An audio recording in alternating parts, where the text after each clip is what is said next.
Welcome back to our Flexbox tutorial. In this video we'll learn how we can set up a basic Flexbox container. In the introduction video we saw that Flexbox is designed to provide a more efficient way to lay out and align and distribute space among items in a container, even when their size is unknown or dynamic. Flexbox is especially useful for creating complex layout and ensuring responsive design. So consider using Flexbox when you need to lay out items in one direction. For this video, we have right here in our HTML we have a header, and inside of this header we have a H1 heading, and then we have 3 articles, and inside of each article we have H2 heading and a paragraph. So the goal for this video is to use these articles right here and create a multi-column using Flexbox. If you go to our browser right here, you can see we already have the initial CSS applied to these articles and to the header. These articles are displayed in a normal flow, so one below the other. Now let's see how we can create a Flex container. To create a Flex container is a 3-step process. The first one, you have to decide which items you want to display as your Flex items. In this case, we are using these articles right here.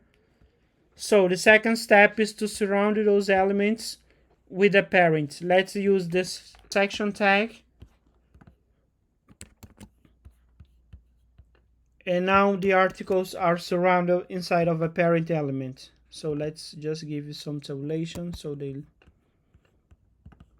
you can notice better. Then the third step is to select the parent element and create your Flex container.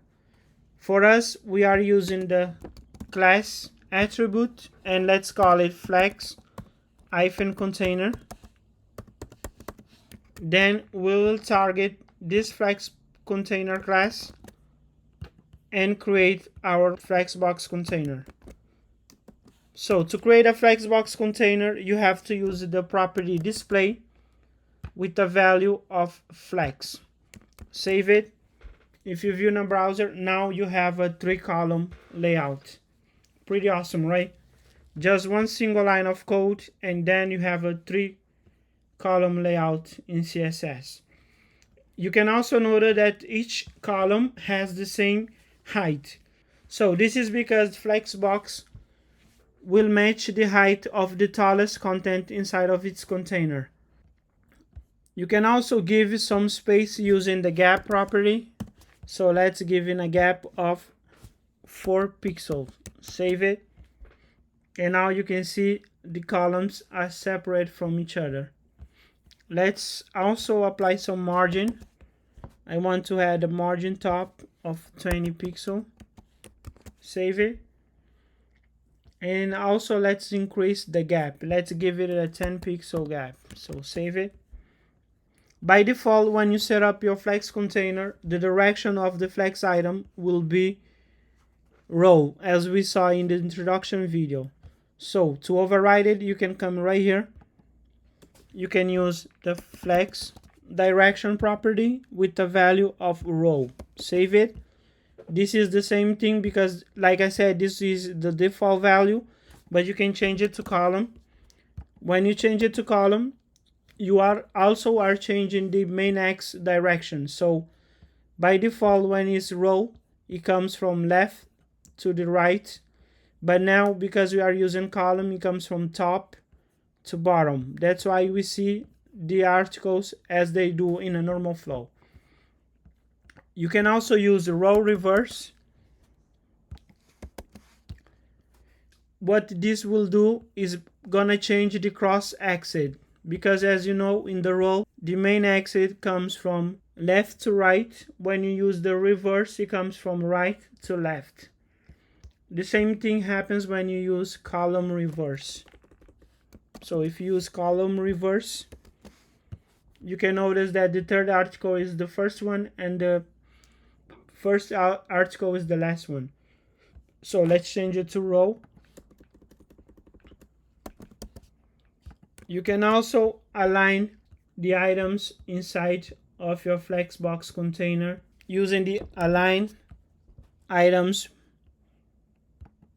property, you can use baseline, save it, and now you can see that only the third column is bigger. You can also use the stretch. Like I said, when you use stretch, they all have the same height, even if their content are different in height. You can use properties like center, save it, and now your items are centered. And you can use end or flex end, they are the same thing, and now they are aligned at the bottom of your container. So let's make it stretch.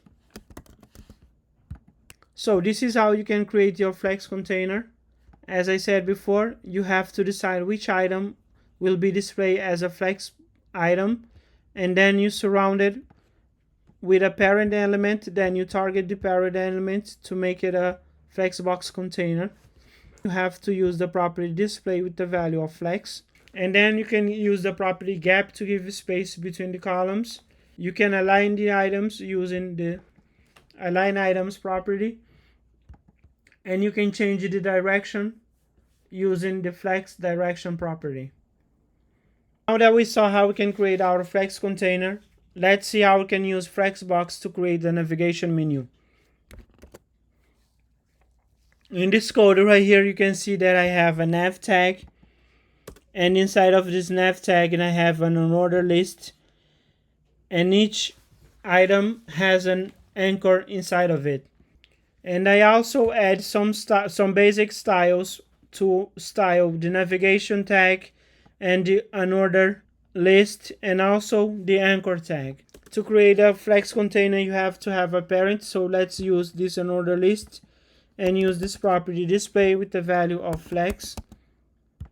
Save it, and now you have your navigation menu right here. To give some space between the items, you can use this property called justify content with the value of space between. Save it, and now you have your navigation menu.